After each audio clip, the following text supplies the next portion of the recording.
Et pour nous donner plus d'éclaircissements concernant le tourisme, les changements climatiques et leur impact sur le mouvement touristique, les préparatifs de l'Égypte pour accueillir un événement grandiose tel la COP27 qui doit se tenir au mois de novembre prochain à la ville de Sharm el-Sheikh. Nous avons le plaisir d'avoir en ligne M. Simon Saïr qui est guide touristique. Monsieur Simon Saïr, bonjour et bienvenue avec nous.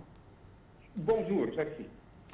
Monsieur Simon Saïr, une question générale. De manière générale, dans quelle mesure les changements climatiques peuvent affecter le mouvement touristique? Alors, effectivement, il y a une très grande relation entre le climat et le tourisme. Et de là que, pour toujours, il faut que le secteur du tourisme, qu'il soit vulnérable pour les changements climatiques. Et nous, en Égypte, on est un peu loin de ces grands changements qui affectent le tourisme, car le plus grand problème, par exemple, pour l'Europe, ce sont les émissions de gaz et la pollution des villes. Par contre, nous, on a le tourisme sur les stations balnéaires, tout à fait loin de cela, et le tourisme dans le désert, tout à fait loin de cela, aussi bien que celui de villes comme Luxor et Aswan. Allô? Oui, je suis avec vous. Alors, voilà. Alors, les effets du changement climatique sur l'activité touristique, c'est vrai que ce soit très, très sensible, mais pour l'Égypte, nous, on est un peu loin. Regardons par exemple ce qui se passe en Europe. Les stations de ski vont souffrir des changements climatiques, car il va plus y avoir la même qualité de neige, que ce soit en densité, en quantité, pour leur usage. Il va y avoir des problèmes pour cette pression. Nous, en Égypte, avec le sujet de la mer Rouge et de la Méditerranée, ça devient pour nous positif. On est un point de départ qui n'est pas touché par cela. On possède et on est favorisé par un climat chaud et nous, on a des phénomènes climatiques presque stables pour toute l'année. On a des températures pour les vacances vraiment impeccables. On est une destination tropicale et on n'a aucun risque pour qu'il y ait, par exemple, une saison d'ouragan ou qu'elle soit dissuasif pour les touristes. Et d'ici que notre tourisme génère un très grand nombre pour l'arrivée et pour les emplois, et il est très très fort pour le PIB national. Et nous, on a un grand objectif avec le gouvernement d'augmenter ce nombre et cette recette touristique pour l'Égypte. Et l'impact qui subit l'Europe nous serait ici un aspect positif, loin de la pollution, loin des problèmes qui le détruisent. On a un climat très attirant et de là que nous, toutes les actions que nous on possède, comme par exemple à l'époque du Covid, on n'est pas un climat qui le favorise comme les pays froids, et toutes les études récentes qui ont été publiées ont marqué que l'Égypte serait toujours une action positive contre tout ce qui se passe, ce qui accélère les ventes et ce qui accélère la publicité et ce qui donne un très bon résultat pour les travaux réalisés pour les attirer. Toutes les analyses font transformer toute vente à notre, et tout rapport pour notre, on peut dire, pour que ce soit une voie d'exploration d'une façon qu'on a un optimisme vu cette connaissance qu'on possède. Toutes les mesures qui sont prises en Égypte sont favorables. Il y a un très grand nombre d'arbres que l'on possède dans tout ce qu'on appelle un tourisme vert aujourd'hui. Et on essaye toujours, avec le tourisme vert, de débattre avec une très belle stratégie cette transformation dans le secteur du tourisme.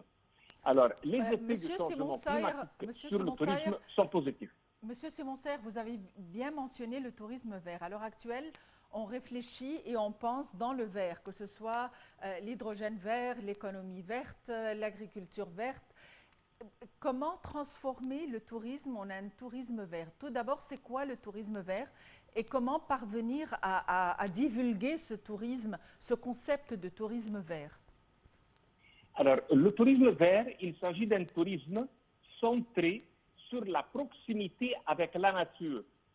Ça, c'est la découverte des activités rurales et le respect de l'environnement. Ça, c'est le principe que nous, on possède. Ça veut dire qu'il faut réaliser vraiment une plateforme pour cela. Et ça nécessite un très grand travail que nous, déjà, on est en plein cœur. Ça veut dire qu'on devient, d'une façon ou d'autre, responsable de faire cette forme de voyage et en réalisant une biodiversité avec nos grandes ressources culturelles, en réalisant des zones naturelles. Et pourquoi maintenant, nous, on se dirige pour un tourisme vert? Car ça, c'est, on peut l'appeler un tourisme qui se dirige vers un côté éthique très élevé, une étiquette dans le domaine. C'est une forme très respectueuse et cohérente. Et alors, plutôt que de saccager l'environnement, de détruire les formes de vie locales, il s'agit au contraire de les mettre en valeur et d'en bénéficier dans une relation respectueuse de chacun. Et de là que l'Égypte protège ses animaux, protège les parcs, protège la nature, protège les mers, et on fait un travail, on peut dire, d'une très grande importance sur l'ensemble du territoire, et ça devient de plus en plus répandu que les hôtels coopèrent avec cela. Maintenant, on peut dire, un grand pourcentage à Hurghada, à Sharm el-Sheikh, qui sont devenus spécialisés dans l'écotourisme. Ça veut dire un tourisme solidaire, un tourisme rural, une très grande préservation de l'environnement. Depuis une quinzaine d'années, on a fait des termes pour décrire cet engagement en harmonie avec l'environnement et avec les populations autochtones qui ont été toujours à l'intérieur. Et on essaye de faire aussi bien une utilisation économique de l'environnement naturel avec le contexte historique, c'est que l'écotourisme encourage cette utilisation équilibrée de ressources locales pour faire un tourisme durable. Et de là, on est vraiment un pays exclusif dans ce domaine avec beaucoup d'avantages économiques pour l'usage de ces ressources. Oui. Alors, de là que nous, on a pu réaliser avec le monde des affaires un côté très positif. Toutes les entreprises, à vrai dire, ont coopéré et on est maintenant avec un grand tourisme familial et un tourisme, on peut faire entre guillemets, même scientifique. Dans quelle mesure la COP27 pourrait servir le tourisme? Comment peut-on profiter pour organiser des programmes touristiques en parallèle et en marge de la COP27? Alors, en premier, il faut donner le temps. Ça veut dire qu'on ne peut pas dire que les gens vont venir pour une durée de temps limitée au sujet. Non, il faut qu'il y ait un temps avant et un temps après. Ça veut dire donner aux personnes présentes toujours le temps de prendre des vols qui les dirigent vers toutes les petites et les grandes villes égyptiennes. Il faut qu'il y ait des programmes avec un grand nombre d'agences de voyage et d'une infrastructure pour faire les déplacements nécessaires, les réservations nécessaires avant et après.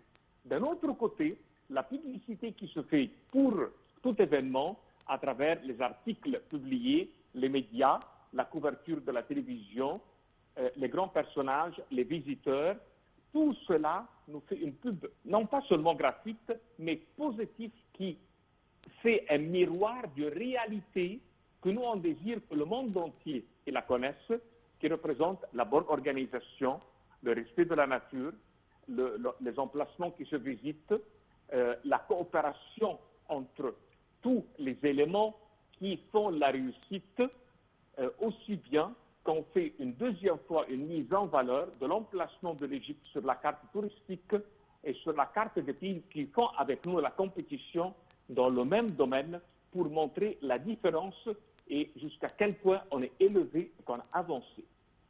Avec cela, on encourage même une catégorie de touristes qui a déjà visité de retourner pour en bénéficier de tous les nouveaux avantages et les nouvelles ouvertures, que ce soit des découvertes, que ce soit des musées, que ce soit des nouvelles destinations à l'intérieur du pays, et d'ici qu'on peut bénéficier de l'événement. Monsieur Simon Sayer, vous êtes guide touristique. Je vous remercie pour votre intervention. Eh bien, le tourisme est un domaine qui est très vaste. Nous avons une diversité, une grande gamme, un grand éventail, un large éventail de tourisme, que ce soit le tourisme balnéaire, le tourisme des sports nautiques, le tourisme culturel, le tourisme du désert, enfin tout genre de tourisme. Alors, il s'agit là d'une gamme variée qui dessert et qui satisfait tous les goûts, mais à l'heure actuelle, on pense et on s'oriente vers le tourisme vert. Merci de nous avoir suivis. Reste à vous souhaiter une excellente fin de journée et à la prochaine.